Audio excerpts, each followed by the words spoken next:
télévision, ce n'est pas un endroit où il faut aller mentir. C'est un lieu public. Vous avez la vérité avec vous. Nous voulons vivre la vérité parce que lui-même, Dieu, il est vérité. Les peuples, réveillez-nous, on puisse savoir la vérité et qu'est-ce que c'est la vérité aussi. Vous vivez la vérité, vous voyez ce qui se passe. Dites la vérité.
Mesdames et messieurs, bonjour et bienvenue à cette émission Dites la vérité, une émission socio-politique qui a trait non seulement à l'actualité de la République démocratique du Congo, mais à certaines réalités que nous vivons dans notre pays. Une émission patriotique, une émission de consolidation à la démocratie de notre pays. Et aujourd'hui, nous recevons, comme annoncé, M.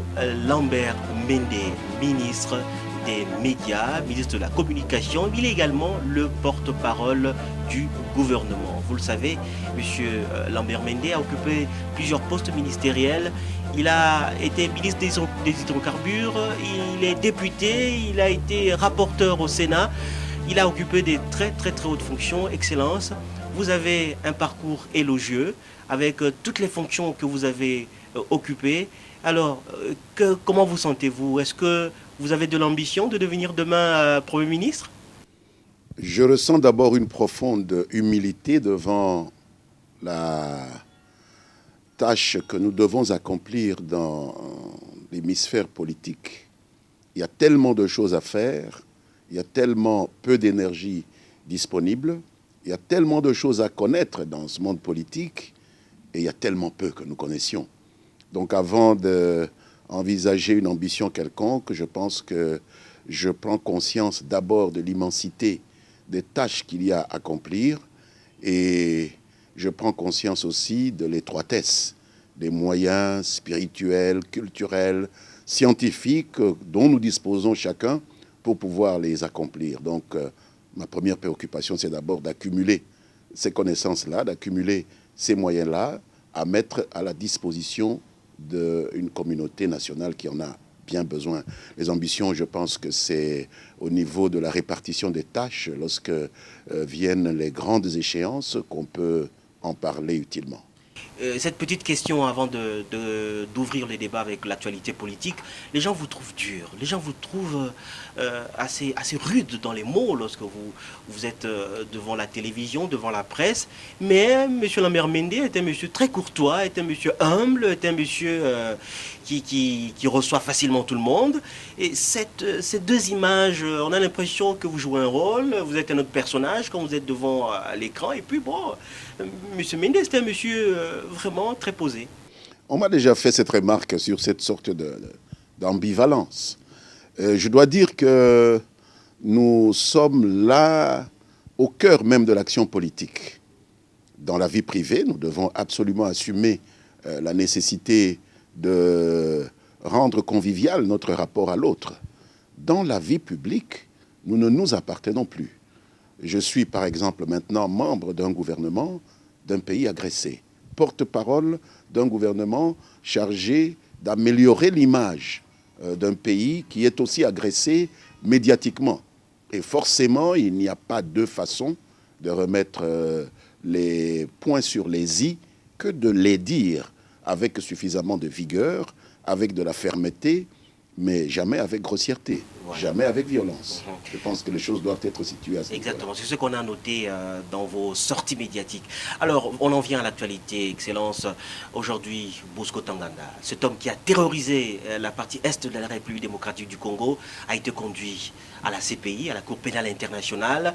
Il s'est livré d'abord à l'ambassade américaine de lui-même. Cela a étonné plus d'une personne. Bosco Ntaganda a été conduit à la CPI. Et la RDC dans tout ça n'a rien fait. C'est comme si finalement la RDC n'a pas réussi à mettre la main sur Bosco Ntaganda. C'est de lui-même, il s'est rendu de lui-même. Et pourtant les efforts que vous avez faits, bon, finalement Bosco Ntaganda c'est de lui-même rendu à la CPI. Il faut d'abord dire que l'essentiel, c'est que Bosco Ntaganda soit aujourd'hui devant ses juges à la CPI. Je pense que tout le reste est épiphénoménal, quoi qu'il faille en parler. Qu'il se soit rendu de lui-même à l'ambassade américaine de Kigali m'étonnerait fort. Et ce n'est pas vrai. Bosco Ntaganda a été conduit à l'ambassade des États-Unis à Kigali par un officiel rwandais. Celui-là même qui l'a accueilli au poste frontalier de Kabuhanga. Vous savez, le gouvernement congolais a joué probablement le rôle le plus important dans ce transfèrement de Bosco Ntaganda. Pourquoi? Parce que ceux qui l'ont accueilli à Kabuhanga n'avaient certainement pas l'intention de le voir se présenter à la CPI. Il y a des choses que certains veulent cacher. Suivez bien mon regard. Suivez tout ce qui se dit sur ces guerres récurrentes qui déstabilisent le Kivu. Et donc, ils l'ont accueilli, je ne sais pas ce qu'ils lui réservaient comme sort, mais en même temps qu'ils l'accueillaient, ils répandaient le bruit que Bosco Ntaganda s'était dirigé vers les gorges profondes des forêts primaires du parc de Virunga vers Walikale.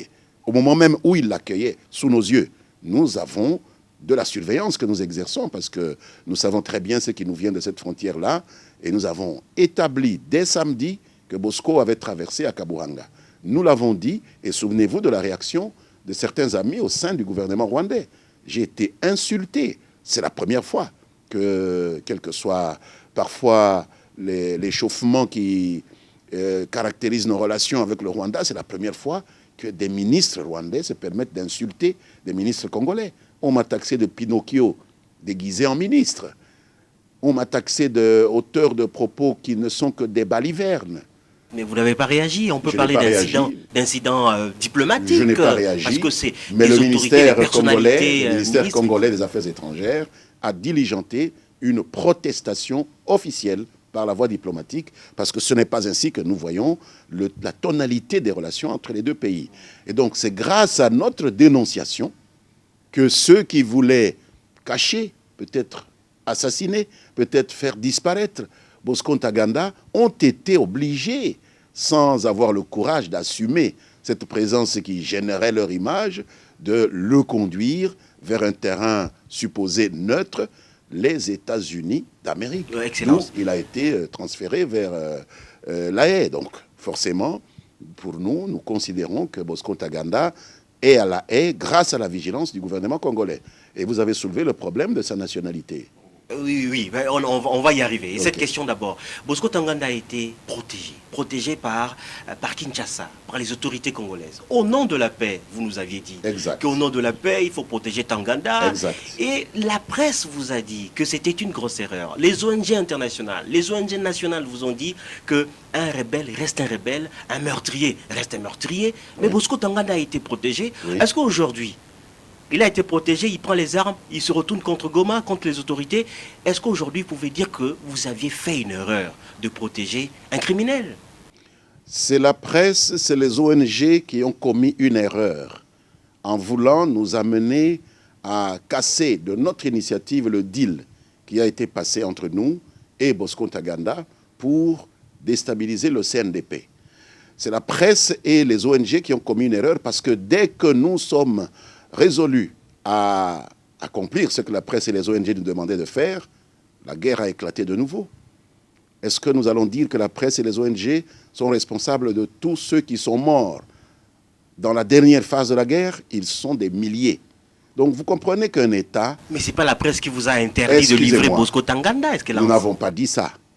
Nous avons dit que la presse doit laisser le gouvernement faire des stratégies de sécurité. Ce n'est pas à la presse à faire des stratégies, à évaluer les situations de sécurité. Il nous appartient, à nous, gouvernement, d'évaluer la situation de sécurité comme il appartient à un juge. Lorsqu'on lui présente le dossier d'un criminel caché quelque part dans la cité, à décider de l'opportunité de l'arrêter mercredi plutôt que lundi. Alors, avions-nous raison de surseoir, oui ou non? Avions-nous raison de postposer, oui ou non? Donc Posez la question aux gens de Goma, ils vous diront que nous avions raison. Donc c'était un deal entre vous et Bosco Tangada? Mais nous vous l'avons dit sur tous les tons. En quelle langue voulez-vous que je vous dise encore? Vous faites un deal pendant avec un des années. Un deal avec un criminel? Bien sûr, on peut faire un deal avec un criminel pour sauver la vie d'innocentes personnes. C'est ça le rôle d'un État. Ça arrive partout, dans tous les pays du monde. Alors, cette question, Excellence, vous l'avez évoquée tout à l'heure. Bosco Tangada nous a été présenté comme étant un de nos frères congolais. Oui. Quelqu'un qui pouvait vivre avec nous, quelqu'un qui peut-être sait, comme disent les chrétiens, est né de nouveau, qui a changé. Il a même été général dans l'armée. Il a commandé les militaires congolais.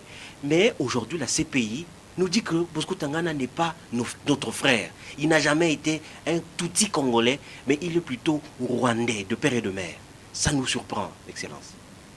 Nous sommes surpris tout autant et nous souhaiterions avoir confirmation devant la Cour, puisque le procureur de la CPI n'est pas la Cour. Ce n'est pas ce qu'un procureur dit qui fait autorité. On va identifier Bosco Ntaganda devant la Cour pénale internationale. On nous dit born in, c'est ça que je lis dans les dépêches. C'est un sujet né au Rwanda. Mon fils est né en Belgique, je sais qu'il est congolais. Donc le fait d'être né quelque part ne fait pas de vous un citoyen de ce pays.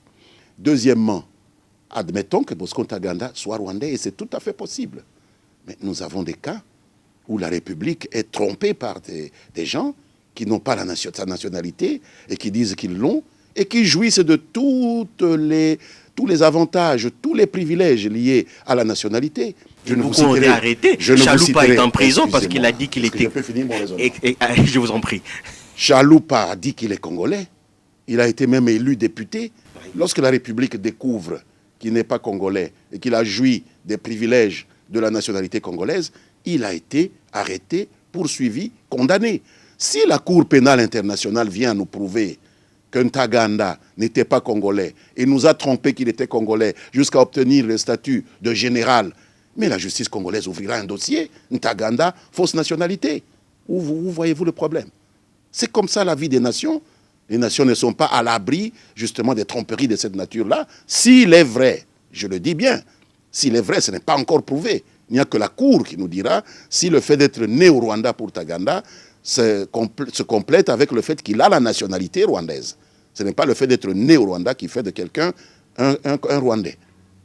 On peut être né au Rwanda et avoir acquis la nationalité congolaise. C'est possible. Tout comme on peut être né au Congo et être de nationalité rwandaise et vice-versa. La Cour nous dira, et à ce moment-là, peut-être, dans l'épais dossier des crimes que nous reprochons à Ntaganda, nous allons ajouter le fait d'avoir acquis faussement la nationalité congolaise, comme on l'a fait avec Chaloupa. Ce n'est pas exclu. D'accord. Alors nous allons changer de sujet. Un autre sujet d'actualité qui fait couler beaucoup d'encre de salive, c'est le dialogue national. Ou, si vous voulez, le cadre des concertations. Il y a tellement de noms, il y a tellement d'étymologies qui sortent, qui tournent autour de ce dialogue. Le chef de l'État a demandé en janvier que les Congolais se mettent autour d'une table, qu'il y ait dialogue. Les gens applaudissent. Même du côté de la majorité de l'opposition, beaucoup de partis ont accepté d'aller au dialogue. Mais beaucoup disent que, voilà, on ne peut pas aller au dialogue comme l'UDPS, par exemple, parce qu'il y a deux présidents de la République et que les élections, vous le savez, ont donné gagnant selon l'opposition à M. Etienne Tshisekedi. Pourquoi aller à ce dialogue? Qu'est-ce que vous répondez lorsque vous entendez de telles affirmations? Eh bien, je suis assez surpris par l'infantilisme de ceux qui peuvent raconter ces choses. Nous savons bien qu'une élection s'accompagne souvent de contentieux, de gens qui ne sont pas satisfaits de la manière dont les élections se sont déroulées ou qui remettent en cause les résultats qui sont proclamés par une administration électorale. Mais puisque nous sommes dans un état de droit et que l'élection est probablement la quintessence même de cet état de droit, je pense qu'il faut pousser le raisonnement jusqu'au bout. Vous contestez la façon dont une élection a été organisée, mais vous devez absolument le faire conformément aux voies et moyens et à la méthodologie qui est prévue par la loi. Vous allez devant la justice. Le fait que le président Kabila ait été élu en 2011 et que nous soyons aujourd'hui en 2013 ne doit pas pousser les gens qui veulent contester son élection à l'impatience, ne doit pas les pousser à créer eux-mêmes les créneaux de contestation. Sinon, nous entrons dans la jungle. Et dans la jungle, c'est le plus fort qui a le dernier mot. Alors aujourd'hui, qui est le plus fort? Je ne pense pas que sur ce champ-là, ils aient une chance quelconque de l'emporter. On a eu en France une élection en 2007. C'est là où je voulais en venir. Le président Sarkozy a terminé son mandat. Il a fait ses 5 ans et il est parti. Et hier, voilà qu'il vient d'être mis en examen par un juge français qui conteste la façon dont il a rassemblé des fonds pour financer son élection de 2007. Croyez-vous que les partis socialistes qui avaient perdu les élections devant le président Sarkozy n'étaient pas au courant de cela? Ne voulaient peut-être pas amener cela devant la justice? Ne pouvaient pas contester la qualité de président du président Sarkozy? Bien sûr qu'ils pouvaient le faire. Mais puisqu'il faut le faire selon les règles de la loi, ils ont attendu, et même le président Sarkozy a eu le temps de finir son mandat, et le juge s'est réveillé, ou plutôt a poursuivi son action, parce que le temps de la justice n'est pas le temps du politicien. Le temps de la justice n'est pas le temps du journaliste. Alors, un politicien a un besoin, et il veut que la justice fonctionne selon son rythme. Un journaliste veut diffuser une information sensationnelle demain, il veut qu'on condamne un criminel, et il veut que la justice, sans preuve, puisse condamner. Non, il faut laisser chaque institution tourner à son rythme. L'opposition ne fait pas confiance à la justice congolaise, il le dit alors tous les qu'elle quitte jours. le Congo. Puisque si elle ne fait pas confiance aux institutions judiciaires congolaises, pour quelle raison nous ferions confiance à une institution dirigée par un monsieur qui peut ne pas faire confiance à d'autres institutions? C'est un tout. Vous prenez le tout ou vous rejetez le tout.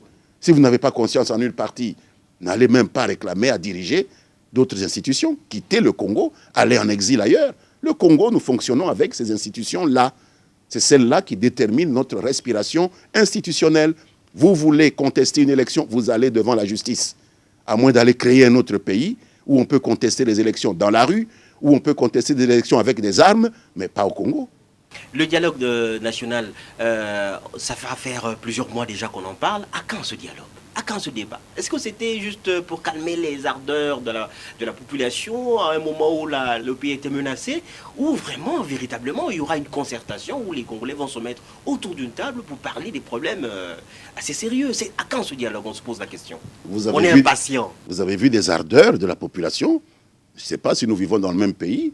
Moi, je vis dans un pays calme, il n'y a pas de problème. Du moins, en dehors de l'Est du pays, nous ici, nous passons notre temps à développer notre solidarité avec nos frères qui tombent à l'Est. Je n'ai pas vu d'ardeur ici contre il y a eu des manifestations de contestation, 200 personnes, 200 février, dans une ville interdite par la police. Dans une ville de 10 millions d'habitants, 200 personnes, c'est une manifestation. Vous avez des yeux différents des miens. Non, il faut dire que l'opposition, avec des thèmes éculés, des thèmes qui n'ont rien à voir avec la vie des populations, a perdu beaucoup de sa magnifique capacité à mobiliser, que nous avons tous constaté il y a quelques années. Maintenant, puisqu'on ramène tout aux intérêts, aux ambitions des chefs, il faut reconnaître que la population n'est plus du tout mobilisée ni mobilisable. À quand le dialogue, Excellence? Ça ne s'appelle pas dialogue, je ne connais pas. Ou débat national? Non, ça ne s'appelle pas débat national, ça s'appelle concertation nationale pour la cohésion face aux menaces de balkanisation. Le président les a annoncés, le président va les organiser. Il n'appartient ni à l'opposition, ni au gouvernement, ni à qui que ce soit d'aller s'imposer à la première institution du pays qui exerce là ses attributions constitutionnelles. Il est interdit à un quidam d'aller forcer le président de la République, institution qui prend ses responsabilités sur pied des dispositions de la Constitution qui font de lui le garant du bon fonctionnement des institutions, le garant de la sécurité et de l'intégrité de notre pays, à exercer cette attribution-là. Il l'exerce seul. Le pouvoir est un exercice extrêmement solitaire. Le président a promis, le président va exécuter et plus vite que vous ne le pensez. Et nous ne souhaitons pas que les gens donnent l'impression qu'ils font pression sur le président. D'accord. Alors, maintenant, nous allons passer à la deuxième étape de cette émission. Dans cette émission, et c'est une innovation, les gens posent dans la rue, les Quinois, les questions à l'invité pour pas qu'on dise que voilà, les journalistes sont instrumentalisés, manipulés. Non, pas du tout. Les questions ne sont toujours pas arrangées, vous le savez. Et pour vraiment vous mettre à l'aise et vous le prouver, dans cette émission Dites la vérité, nous avons tendu notre micro aux gens qui posent directement la question à l'invité. Donc ce soir, au ministre Lambert Mende, ministre des Médias, et lui va donner des réponses à chaque personne qui pose des questions. Donc nous allons prendre la toute première question posée par un Quinois. On ne connaît pas son nom, on a pris des gens comme ça dans la rue et qui posent des questions au ministre, des questions assez pertinentes. Cela prouve que les Congolais sont très intelligents, vous allez le voir. Voilà, on va passer donc à la première question. Il s'agit de l'initiation à la nouvelle citoyenneté. Bientôt 1 an que vous occupez ce ministère, nous voudrions bien savoir quelles sont les initiatives effectives que vous avez déjà entamées pour rendre réelle et concrète cette partie de l'intitulé de votre ministère. Parce que pour notre part, nous attendions que cela soit effectif. Ça ne reste pas seulement dans votre bureau, dans votre tête, mais que ça se vive dans la population et d'une nouvelle manière. Je vous remercie. Excellente réponse. Bien, d'abord, je voudrais remercier ce concitoyen qui a effectivement une profondeur dans ses préoccupations. La première chose que je dois dire, c'est que nous sommes en train de terminer la première phase de l'exécution du programme que le gouvernement nous a tracé dans la feuille de route de notre ministère. C'est l'élaboration des fondamentaux. Nous sommes occupés maintenant, étant donné qu'il s'agit d'un ministère très transversal, à travailler avec tous nos collègues, notamment le ministère de l'enseignement primaire, secondaire et professionnel, celui de l'enseignement supérieur, et ceux qui ont en charge l'armée et la police, parce que beaucoup de choses commencent à ces 4 niveaux-là, pour élaborer de nouveaux textes. Vous savez, il y avait un enseignement qu'on appelait le civisme. Maintenant, nous voulons effectivement consolider cela et transformer cela en un enseignement de citoyenneté.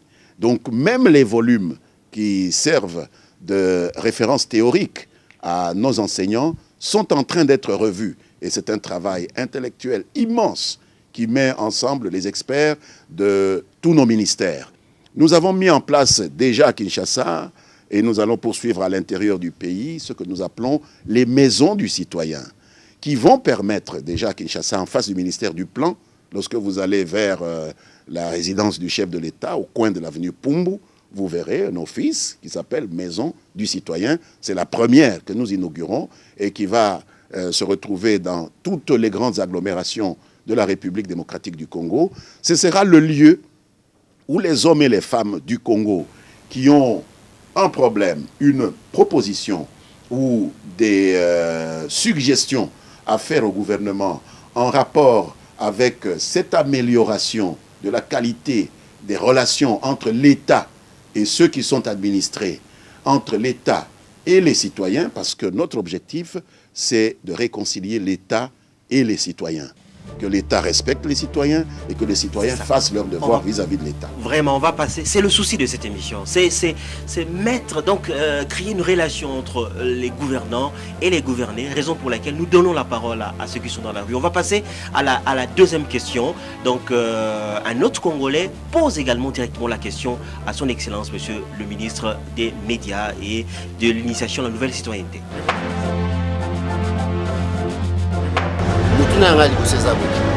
Makambo yo pesaka biso wana est-ce que ozwaka vraiment na source le son na bina source avant le bango yo moko na déjà pour vérifier ou palper que nous eza ndenge ko yebisa biso donc mutuna ngali boso yango wana mutuna mibale soki opesi biso information donc biso to bana ko no vérifier ezala ka ndenge yo lobaki moto peso confiance au biso tozalaka nango tatunika biso mibale wana. Voilà, en lingala, vous pouvez répondre en français ou comment on lingala? Non, tout quoi y a dans la lingala, le quoi la tuni na lingala. Allez-y. Nakanisi batu ebele bazalaki na reproche mingi pa ba gouvernement oyo elekaki awa na mboka na biso ete gouvernement esololaka na baimboka te, gouvernement ecommunicaka te. Des critiques ezalaki vraiment mingi. Lelo tala gouvernement ebandi kosolola na baimboka ekomi ko communiquer ba critique ebandi est-ce que makambo ana ozwaka wapi? Il y a cette question. Mutu tozali na gouvernement, nazali molobeli ya gouvernement. Eloko ekobima na munoko na ngai esengeli ekoto na miso. Esengeli ekoto na matoi na ngai pona bimisango. Mais miso ya gouvernement, gouvernement nyonso azalaka na miso. Gouvernement nyonso azalaka na matoi. Eloko babengi service de renseignement. Yo kanisi aner oyo yo kakawana esalelaka nani. Soki bakeba lokoti bisika nyonso bazali bayelaka nani. Bayelaka nde gouvernement. Donc ngai nazali na matoi, nazali na miso ya gouvernement, ezali na Congo na biso mobimba, ezali na Afrika mobimba, molongo mobimba. Likambo nyonso ekolekela na province moko, na ekolo moko toza na ambassade. Nyonso heure par heure ezako komela gouvernement. Soki ndeko ya intérieur azui, amoni ke esengeli to communiquer direct a bengi ngai. Soki tata mokonzi azui, amoni esengeli to communiquer po baimboka esengeli bayeba direct a bengi ngai. Donc biso tozali koloba bilobela te. Tozali koloba makambo oyo ya solo po tozana miso na matoi bipai nyonso. On va passer à la troisième question. Troisième question, un Congolais qui pose la question directement à l'autorité. Monsieur le ministre, je voulais vous poser une question sur la société congolaise. Dans votre gouvernement, quelle est la politique, la vraie politique, pas de blabla, la vraie politique sociale de ce pays ici? C'est quoi? Puisque en fait, la politique sociale ne se trouve pas. Concernant les loyers, vous ne prenez pas de dispositions pour le logement des Congolais. On ne sait pas ce que vous pensez. Je ne peux dire que ça. Vous pouvez me répondre. Merci. Je comprends l'amertume de ce concitoyen que je salue parce que c'est une amertume qui est partagée par un très grand nombre de nos compatriotes. Je voudrais lui demander toutefois de pouvoir comparer ce qui est comparable. D'où venons-nous pour en arriver là où nous sommes aujourd'hui, dans la situation qui est celle qu'il déplore, que beaucoup de nos concitoyens déplorent, que nous tous, nous déplorons. La politique du gouvernement est de lutter, la politique sociale, c'est de lutter contre la pauvreté. Il n'y a pas seulement que le problème du logement, il y a le problème de l'éducation. Il y a des enfants qui ne vont pas à l'école parce que les parents n'ont pas suffisamment de moyens ou qu'il n'y a pas d'école suffisamment à proximité pour qu'ils aillent à l'école. Il y a des problèmes dans la santé publique. Il y a encore des femmes trop nombreuses qui meurent en couche parce qu'il n'y a pas d'établissement hospitalier à proximité. Donc tout cela fait partie de cette problématique que nous essayons de résoudre par la lutte contre la pauvreté. Et pour le gouvernement, la lutte contre la pauvreté, ce n'est pas une question de proclamation. La lutte contre la pauvreté commence par la lutte pour accroître la production. Nous ne pourrons combattre la pauvreté qu'en redistribuant des revenus, des ressources que le pays lui-même doit produire. Donc la première réponse à la question pertinente qu'il pose, c'est de créer des meilleures conditions de productivité dans le pays. Nous ne pourrons distribuer que ce que nous aurons produit.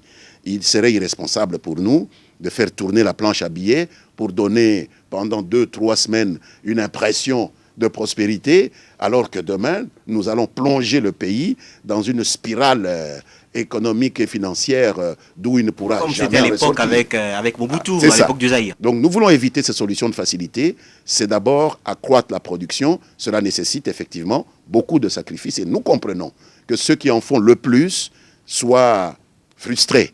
Mais nous demandons aussi à ce que ces sacrifices soient partagés par tout le monde. C'est pourquoi nous avons attaché beaucoup d'importance à la réduction du train de vie de l'État. Et vous voyez parfois des mécontentements, même entre les institutions. Vous voyez des ministres qui ne sont pas contents parce que leur salaire baisse. Vous voyez des députés qui ne sont pas contents parce que leur salaire baisse. Mais c'est une façon de redistribuer des sacrifices qui vont permettre d'allouer plus de moyens au secteur productif, lesquels permettront d'avoir un matelas de ressources à redistribuer pour lutter précisément contre la pauvreté. On passe à la question suivante de ce Congolais également, de ce Quinois, qui pose lui aussi la question à son Excellence, Monsieur le Ministre. Ma question est celle de savoir si le poste du porte-parole du gouvernement consiste-t-il à applaudir le chef d'État, qui est le président Joseph Kabila, par le point de presse assuré par M. Lamé Mende, ou à faire rapport à la population de ce que fait le gouvernement? Je pense que là, il y a un peu de mauvaise foi dans ce que le compatriote dit. Je sais que nous avons tous vécu sous la Deuxième République, où il y avait ce qu'on peut appeler des brigades d'applaudisseurs, où il y avait un ministère de l'orientation nationale dont l'objectif était de produire du son et de l'image à la gloire du père fondateur.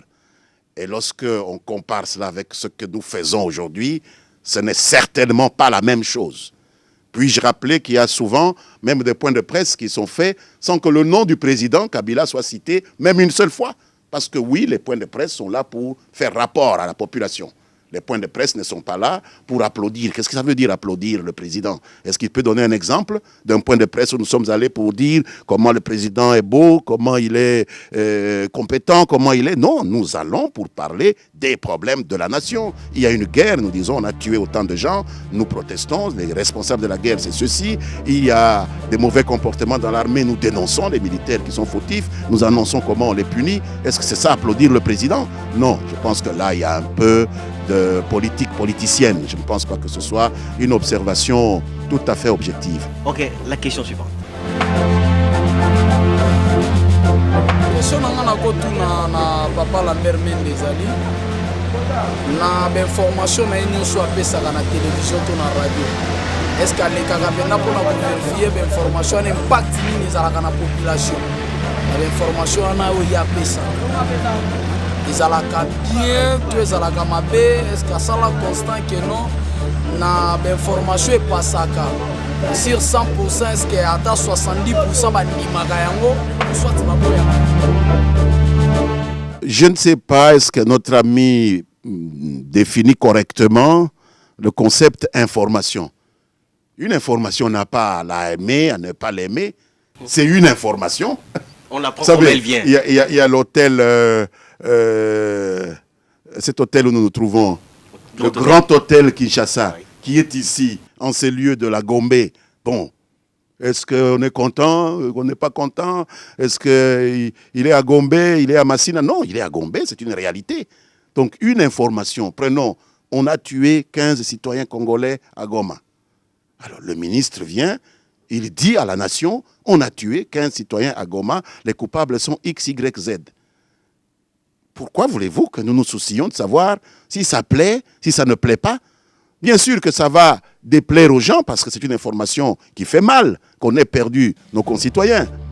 Le gouvernement est là pour dire à la nation ce qui se passe en son sein, parce que c'est le gouvernement qui gère la nation. Le gouvernement est là pour dire au monde ce que ressentent le peuple congolais dans leur majorité et défendre les intérêts nationaux de la RDC. D'accord. On passe à la question suivante. Je voudrais tout simplement savoir quel est le point de vue du gouvernement par rapport au dossier de M. Tanganda. Lui, c'était un tueur. Il a tué beaucoup de gens au niveau de l'Est. Nous en sommes tous conscients. Et on se demande comment le type a été recherché par la CPI pour être arrêté. Mais on ne l'a pas arrêté. Il est allé se livrer maintenant au niveau de l'ambassade au Rwanda. Il n'y a aucun signe d'arrestation. Il n'y a pas de mesure. Alors on ne sait pas. Le point de vue du gouvernement, c'est à ce point-là. Deuxième point, je voudrais savoir aussi sur le plan social, qu'est-ce que le gouvernement pense pour la vie des agents de l'État en général, que ce soit les enseignants, que ce soit les agents de la fonction publique, militaires, policiers. Nous, on s'attendait que voilà, dès le début de l'année 2013, on va commencer déjà avec un bon salaire qui peut permettre à l'agent de vivre mieux. Mais grand est notre étonnement de voir qu'il n'y a aucune chose qui change. Nous continuons toujours à subir, nous continuons toujours à vivre, à mener une vie vraiment très misérable. Alors, il faudrait que le gouvernement pense urgemment pour régler cette situation. À la première question au sujet de Bosco Ntaganda, au risque de me répéter, je dois dire que c'est lorsque le président de la République a pris la décision de procéder à l'arrestation de Bosco Ntaganda que la guerre du M23 a commencé. Et ce n'est pas un hasard. Il s'agit clairement de la preuve que nous avions raison de poser pour autant que nous voulions planifier nous-mêmes l'affermissement du contrôle de l'État sur le Nord Kivu, prendre le temps pour cela, que nous avions raison de postposer les poursuites qui avaient été engagées à raison contre à la Cour pénale internationale et par même la justice militaire congolaise contre Bosco Ntaganda. On ne voit pas pourquoi le fait pour le président Joseph Kabila d'annoncer que Ntaganda va être arrêté a pu provoquer une guerre qui nous a coûté même la prise de Goma. C'est qu'il y a des ramifications qui dépassent même Ntaganda. Des ramifications régionales qui échappent évidemment au commun de nos concitoyens, que nous, comme gouvernement, nous connaissons, que nous, comme gouvernement, nous devons subir, que ce soit les gouvernements d'hier, d'aujourd'hui et de demain, puisque la région est telle qu'elle est, ce n'est pas nous qui façonnons ceux qui sont à côté de nous. Donc, l'arrestation de Ntaganda n'a pas été volontaire. Ntaganda a failli disparaître. Je crois qu'il faut qu'on dise les choses telles qu'elles sont. Ceux qui ont annoncé que Ntaganda est entré dans la forêt, alors qu'il l'avait, voulaient faire disparaître un témoin gênant. Et c'est grâce à la vigilance du gouvernement, grâce à la dénonciation de cette présence de Ntaganda au Rwanda, que Ntaganda a eu la vie sauve. Il y a cette question sur les fonctionnaires. Le monsieur a posé la question. Deuxième question sur les fonctionnaires. Je dois dire que je comprends effectivement son problème, mais nous sommes en train de résoudre cela. Au mois de mai déjà, il va y avoir une première augmentation dans les salaires de tous les fonctionnaires. Ce sera quelque chose de quelques dizaines de milliers de francs congolais. C'est tout à fait insignifiant lorsqu'on regarde du point de vue personnel. Mais lorsque vous entrez dans le créneau global d'un budget de plus ou moins 7 milliards de dollars seulement, avec du personnel de l'État qui avoisine le million, c'est déjà un effort substantiel. Et un deuxième effort est planifié avant la fin de l'exercice budgétaire. Je ne sais pas encore le mois, mais effectivement, nous sentons la nécessité d'améliorer, mais l'amélioration ne peut être que progressive. Et il est difficile, avec de telles améliorations qui sont basées uniquement sur nos ressources internes. Nous ne pouvons pas chercher de l'argent de la coopération extérieure pour les affecter au salaire. Tout le monde sait comment cela fonctionne.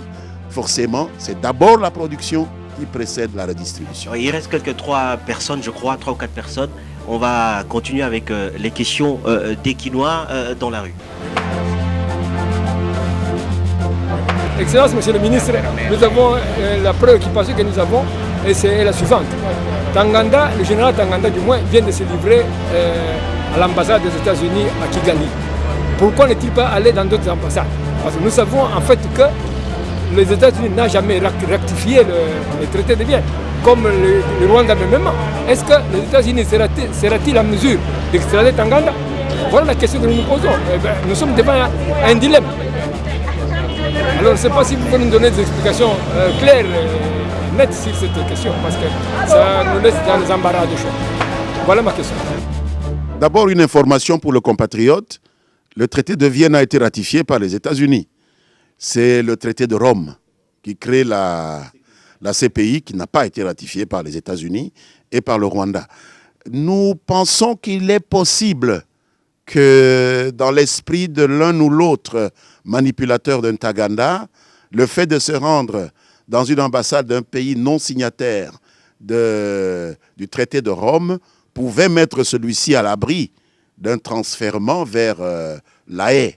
Je pense que c'est aussi une possibilité, quoique nous n'ayons pas de preuves, nous ne pouvons assurer avec certitude que ce dont nous sommes parfaitement au courant. Nous sommes très heureux de constater que les États-Unis ont coopéré. Et les États-Unis avaient annoncé la couleur depuis bien avant, en promettant 5 millions de dollars à quiconque faciliterait la capture de ces chefs de guerre. Donc je pense que c'est finalement une bonne chose qui a été faite. Ok, dites la vérité se poursuit et on prend un autre compatriote qui lui également a posé sa préoccupation à son Excellence, Monsieur le Ministre. Bon, Monsieur Lambert Mende, à l'époque, vous étiez le grand défenseur de Tanganda pour qu'il ne soit pas transféré à la CPI. Comment vous sentez-vous actuellement que les choses ont tourné autrement? Voilà ma question. Mais entre-temps, je te félicite, puisque par rapport aux autres porte-paroles du gouvernement, t'entends, ta voix porte et je t'en félicite. Voilà, merci. Merci pour les félicitations. Il faut quand même mettre les choses à leur vraie place. Le gouvernement congolais, par ma voix, ne s'est jamais opposé au transfèrement de Taganda à La Haye.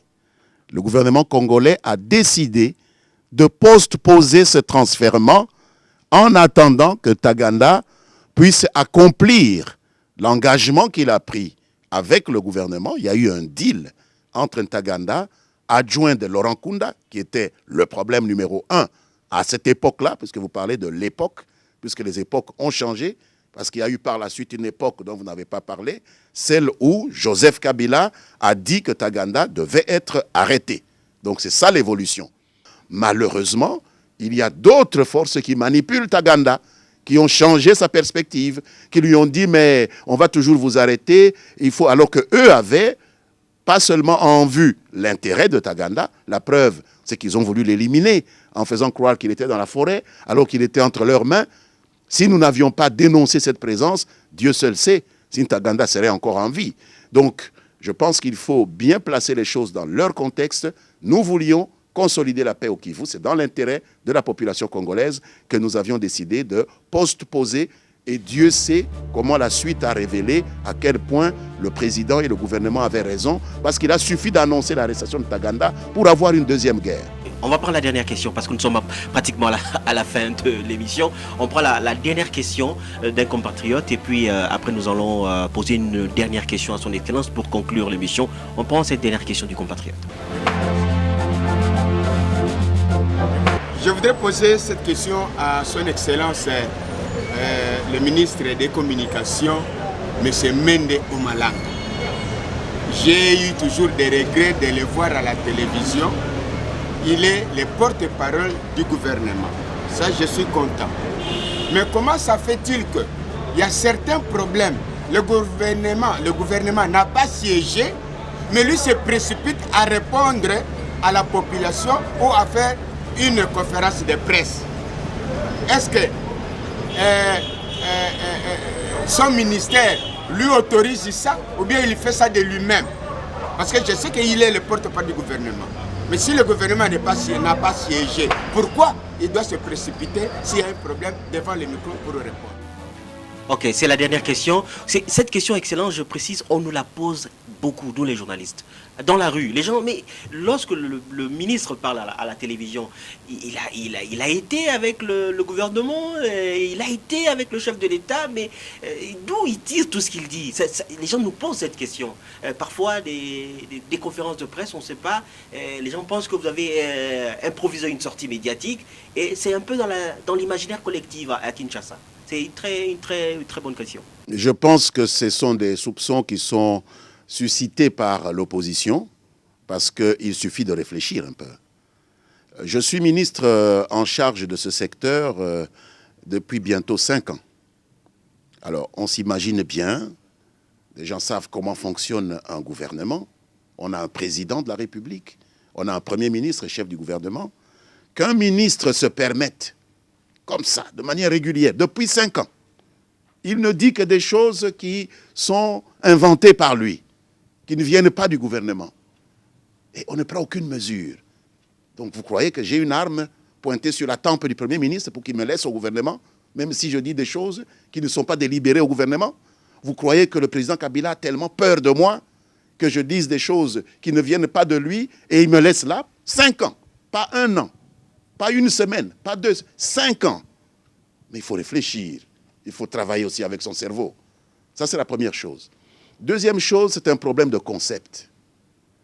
Lorsque monsieur dit le gouvernement se réunit, je pense qu'il parle du Conseil des ministres. Est-ce que ma fonction, on lui a dit que je m'appelle porte-parole du Conseil des ministres? Celui qui fait les comptes rendus du Conseil des ministres, c'est le secrétaire général du gouvernement. Moi, je suis porte-parole du gouvernement. Je suis membre du gouvernement, je suis ministre. Vous croyez qu'il n'y a pas de différence? Vous pensez qu'un gouvernement ne fonctionne que quand il y a un Conseil des ministres? Mais le gouvernement, c'est la notion la plus permanente qu'il y a dans les institutions de l'État.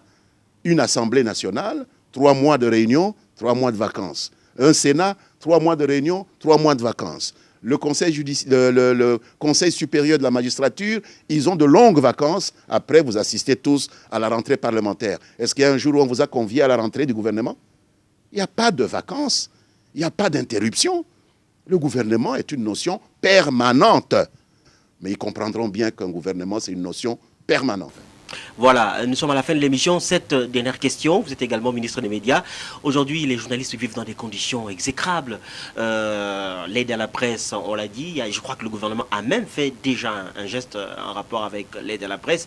Mais vous avez cette loi sur la dépénalisation des délits de presse qui tarde à être mise en application. Pourtant, nous avons besoin de cette loi, nous les journalistes, pour pouvoir être quand même assez protégés. Et nous avons en face de nous le patron des médias.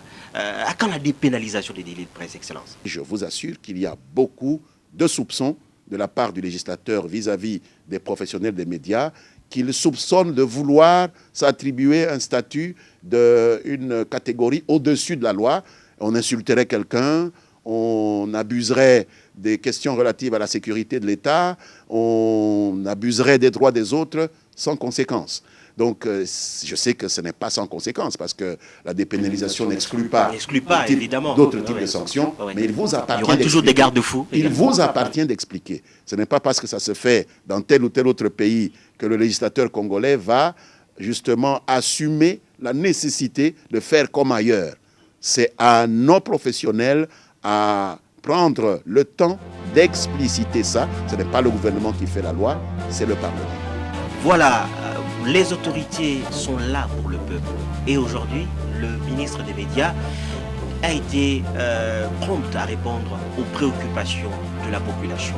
Le journaliste a posé des questions, les gens dans la rue, les Kinois ont posé des questions, et sans tabou, toutes les questions ont été évoquées, vos préoccupations, les questions que vous nous posez aussi, parfois hors caméra, ont été posées à son Excellence, Monsieur le Ministre, parce que les dirigeants sont là pour la population, et ce sera ainsi dans cette émission, raison pour laquelle nous remercions premièrement l'invité d'aujourd'hui, Monsieur Lambert Mende, qui est toujours prêt à répondre sans tabou, sans faux fuyant aux questions parfois pertinentes, parfois difficiles, parfois dérangeantes qui lui sont posées par les médias. Nous remercions également toutes ces personnes de votre cabinet qui vous ont accompagné dans cette émission. Nous remercions le Grand Hôtel qui nous a donné ce cadre, le Grand Hôtel avec Freddy Coco qui est chargé de communication du Grand Hôtel Kinshasa, qui a tout fait pour que cette émission puisse, n'est-ce pas, avoir lieu. Nous disons également merci à toute l'équipe technique de Télé 7, de Production 7. Voilà, c'est la fin de cette émission. Au revoir et à la prochaine.